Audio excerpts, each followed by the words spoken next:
GMA, bumaba ang kita, ABS-CBN nabawi ang pagkalugi.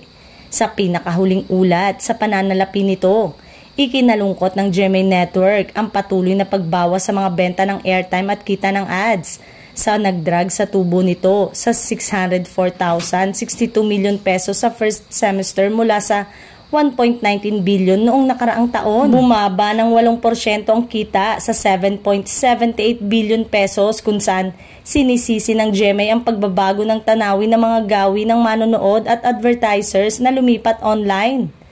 Bilang tugon, lumalawak ang network sa digital space para makuha ang tumatakas na demand sa mga online na channel. Ang pagsisikap na ito ay humantong sa 17% pagtaas ng mga benta mula sa digital advertising, kasama ang mga site nito na nakakuha ng higit at mas maraming manonood. Dahil sa tumaas ang gastos sa production ng network, mas malaki ang ginastos ng kumpanya para sa mga talent fee para masakop ang mga bagong hire. At nagbayad din ito ng dagdag na amortization para mapanatili ang mga karapatan ng programa. Samantalang, ibinaba ng media giant na ABS-CBN na dating nakikipagkumpetensya sa GMA para sa free TV leadership ang pagkawala nito ng 5% sa 2.02 billion pesos sa pagtatapos ng Hunyo.